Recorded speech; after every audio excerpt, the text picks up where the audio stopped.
Hello and welcome to the Gaming Age. I'm your host, Nicholas Gerger, and today I'm joined by 4 Tribeca Flashpoint game design students. Let's just go around really quickly and introduce everyone. I'm Phil Pecoraro. I'm in game production and art. I'm Sam Sandoval. I'm in game design. I'm Eve Silberman, and I'm in programming and art. I'm John Hayden, and I'm in programming. Fantastic. So we've got a pretty good group going right now. A lot of eclectic interests and pretty broad range of topics that we want to discuss today. First on the docket is the game ratings issues going on right now. I hear there's some news coming out of California. What are you guys' thoughts on this? Well, I know in California the Supreme Court is hearing a case right now that will make it illegal for distributors to sell games to sell M-rated games, which is from games rated M for mature, to people that are under the age of 18. And a lot of people are saying that it's a violation of First Amendment rights. So what's the big issue? I mean, what's the ratings system's name? ESRB. RB, and they control the content that is put in the games is based on the ratings itself. So if it's mild language or explicit violence, I mean, what's the line developers really have to walk here? Well, the ESRB uses a two-part rating system where they assign a letter to a game, basically everything from E from everyone to M, or AO for adults only, and then they have the specifics of what the game was rated for listed right under it. And the FTC just recently did a study that showed 87% of parents are familiar with the ESRB ratings and know what they are, which makes the Supreme Court case all the more absurd. There already is a rating system in place. Stores already don't carry the highest, most explicit games. It really seems to me, if you look at the transcript of the oral arguments that happened a few weeks ago, it seems like the Supreme Court's only hearing this case to put a stop to all cases like this, because these pop up every year, usually on a statewide basis. It seems like they just want to stop wasting resources and just get it over with. Now, I understand this group might have a bias because everyone's gamers here, but do you really feel it's the purview of the court system to decide what parents should or should not be able to buy for their kids? I mean, I'm not saying 5-year-olds should be given Grand Theft Auto so they can go around and shoot people, but isn't there, that suspension of disbelief? It's a game, it's not really real. Are parents really worried about the kids acting on these kind of things? Well, I do understand the fear that people see in games. I mean, games are completely unique. I mean, the reason I love games is the same reason I could see the fear being there. I mean, the same reason Sam loves them is that it's this new storytelling medium that's really the flagship of our technological revolution, because it's something that's not only new but wasn't even possible 30 years ago. So I understand the fear, and if there was science to support there being any damaging harm to kids from video games, even a single credible survey, then maybe that'd be something to look at. But there has not been a single unbiased, fair study done by someone without an agenda that showed that games cause harm to children. And this is just fear-mongering, and it's bizarre. Very true, and I think the key issue here is information made available to the parents? Can they make informed decisions about what their kids should and should not play? And under the current ESRB ratings, like that information is made available to parents on the back of the box. It should not be illegal for kids to be able to play these games as long as parents have that information. And right now, stores like Walmart, stores like GameStop, under this California law, they're going to be fined up to $1,000 for every violation of this law, and that might convince big chains like Walmart to stop carrying mature-rated games altogether, and that's in turn is going to influence what kind of content developers are actually going to put into their games. So it's a very this is going to affect the gaming industry in a big way if this law is passed. So I think an important thing to remember is M-rated games, they're like R-rated movies. M-rated isn't the highest tier of content. And could you imagine if we lived in a world where all R-rated movies were strictly banned? Effectively, that would lose The Graduate, American Beauty, American History X, some of the greatest films of all time. Pretty much every great film of our time is in the R-rated category. Hangover. Yeah, because the great films and great works of art deal with complex issues that aren't for a young audience. And if we ban games, there are games out there like BioShock and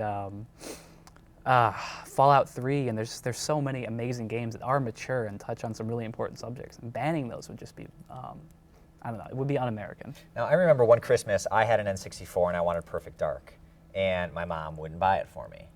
And I felt like my world was crushed. Now, I don't consider myself a gamer, but I thought the game was cool. It had awesome graphics. I liked the guns, the explosions, stuff like that. And she bought me James Bond, but I wasn't allowed to play Perfect Dark. I mean, do you see a distinction between those kind of games? Not specifically those two, but in that kind of shooter realm, or if it's mass multiplayer online, or if it's just an RPG. I mean, is it the rating of the game that's most important, or is it the story and the message that the game's trying to convey that really should be more important? Well, I think a lot of games have more mature stories, but the story usually isn't the only part of the game that is important, and a person can play the game for the gameplay itself and not just the story. So even if the story is more mature, then the gameplay is more important for the rating, I think. All right, the question number 2, let's segue into mobile gaming. PlayStation is going to be releasing a phone soon. You've got the iPhone and the iPad, both juggernauts in the mobile gaming industry right now. Where is this going, and why is it going that way? Well, the mobile gaming industry has been on a really drastic rise in the past few years, and I personally only see it going up with the iPhone development like skyrocketing, and recently with the Windows 7 phone coming out, which is very friendly for really popular platforms like XNA and Silverlight development. It's going to make it really, really easy for people who want to make games to go out and make them. Like, it was really hard a few years ago. There wasn't the XNA Creators Club or anything, but now you can just hop online and teach it to yourself. So I think, as time goes on, and we're seeing it now with the Windows 7 phone and even Apple, is there are things coming out that really facilitate the creation of games. And it's going to help independent gamers out, or independent game developers out a lot, because the barrier to entry isn't so big. You don't need a publisher to get on the iPhone. You don't need a publisher to get on the Android market. It just makes the barrier to entry so much lower, and it's fostering a lot of creative game development. If you look at the top sold games on the iPhone marketplace, they really are a bastion of creativity. You'd expect them to just be simple bubble popping games or whatever, but really those are games that you don't see anywhere else, and they really do innovate on those platforms, and it's really great to see. I would not have predicted that. It also really opens up the market to a bigger demographic. Like previously, video games are more of a niche market, and opening it up to platforms like iPhone and stuff like that, it allows more women and people that aren't usually considered gamers to usually actually play games. So there's a little bit of a taboo. Yeah, When we I guess don't there's a wanna stereotype of what video game players are, and in this case, women really enjoy simple games that are from iPhone and other platforms like that too. Now, obviously, you have 3G network as the standard right now. Verizon just launched their 4G LTE network about a week ago. How are expanding technologies like social networking or maybe even 3D graphics going to be integrated into the mobile gaming platform? Well, continually, like you mentioned before, that PlayStation is actually making a PlayStation phone now. People aren't going to want to carry multiple devices in their pockets. They're not going to want to carry their game system plus their phone plus their MP3 player. So we're going to continue to see a blending of these devices. So as PlayStation supports like Google phones and Android phones and things like that, we're going to see better technologies integrated into the handheld market, so they could support technology like 3D or more complex hardware. So we're only going to see it skyrocket in terms of like what handheld gaming and cell phone gaming is capable of. And on the note of social networking and being integrated into games, and this is mostly prevalent with iPhone and all the mobile handheld market, is those are actually being built into the design of the games. Like when you complete an objective in a game, it'll upload that notification right to your Facebook. And that's just a built into the game way to market the game even more. So it's a great way to support the marketing of the game, as well as it's just addictive for players. The one recent game that pops out in memory would be Farmville. Yes. And you're describing that. Now, was Farmville the main catalyst in that kind of gaming marketing, or was it done before, just on a smaller level? I really didn't see it all that much. That's definitely the first one that just was a huge explosion. It was definitely done a little before, but yeah, absolutely, that was the one that catapulted it to the front in front of everybody to see. You guys are all cultivating your farms, getting ready for the harsh winter season. No. But I have to admit, we have gotten bit by the social gaming bug. At least Sam and I have, because we've even at Flashpoint, a large group of the student body got addicted to Facebook Tetris recently, and the only reason that was because we could see our friends' high score, so it became a giant competition. So this social aspect of gaming is obviously a huge important part of the gaming industry, and it just makes it that much more addictive. Fantastic. Well, on to question number 3. I understand you four, with another co-collaborator, co-conspirator perhaps, are involved in a gaming team here at Tribeca Flashpoint. You guys want to tell us a little bit about that, where it started and where you guys are going?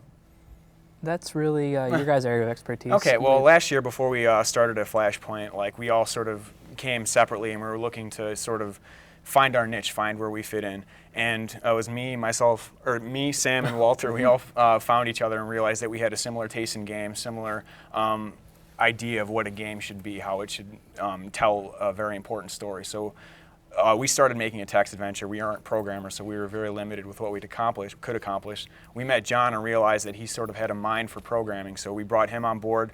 A couple minutes later, Eve's a very talented artist, so we brought her on board. And immediately we started coming up with really what we feel are unique game designs that tell a deep story while at the same time providing compelling gameplay. So we started, we brought a project into class, Game Studio 2 last term, called Little Folk. That was sort of like our testing ground to really sort of hone our craft, figure out what we wanted to do, what we're capable of. And from there, we came up with this game design, this game called Duality, where it's basically about it's a creation myth. It's a story about the creation of the human soul, the creation of the universe. And so we started fostering this idea and building it up and working on it outside of school. We actually recently entered the game into the Activision Independent Games Competition, and we just found out that we're in the top 5 out of the contest is open to the whole nation. So there were hundreds and hundreds of other game developers entering. We found out this game design is going to be in the top 5. So we're waiting to hear back whether we're going to win or not. But we definitely, whether we do win or not, we hope to bring the game to market because we think it's a really neat story that just needs to be told. It's a fun game, and we're having a great time building it. Do you guys have anything you want to say about it? Not really. I mean, one thing that I think really helped us as far as fostering our creativity and really honing our craft, because if you were to look at the difference between our first game and Duality, it's a night and day difference as far as quality is concerned. We took this really as a job, not as a student group. Over the summer, we met 5 days a week, about 9 to 10 hours a day, depending on how the workload was, and we really honed our craft. It's really insane how far we've come in such a short time. What do you bring in terms of visual art to the game, and how do you work with the programmers and are you part of the story process in the beginning, or is it mainly art for you? Well, in the beginning, everyone in Blue Jay kind of gets together and we all discuss the very broad topics involving design, but after that, it goes off to the design team, and what the team of artists, which is myself, Phil, and Walter, we create concept art and then we decide from there. Everyone pretty much makes their idea of what something should look like, and then we'll decide what parts of each thing to choose. And I'm actually the technical artist, so John makes a lot of programming things for the artists to use, and I show them how to work with that and combine the two together. Fantastic. And you make copies, right? No, yes, no. I'm the designer on the team. So like, as Eve said, at the beginning of the process, we all get together for an overarching design meeting. But after that, John and I, and mostly myself, because John is busy programming, is more intricate, like level designs. We have the story that we all came up with, but then there's level designs, game flow, and how things kind of work together. So what I'm more focused on is the end product, and while everybody is doing the art or the programming. Fantastic. And I guess we probably should say on record, the name of the company is Blue Jay Games? Blue Jay Games, yeah. Blue Jay Games, okay. I don't know if we caught that in the beginning, but. All right, well, thanks Phil, Sam, Eve, John, everybody for their time. I'm Nick Gerger. This is The Gaming Age. Thank you for joining us.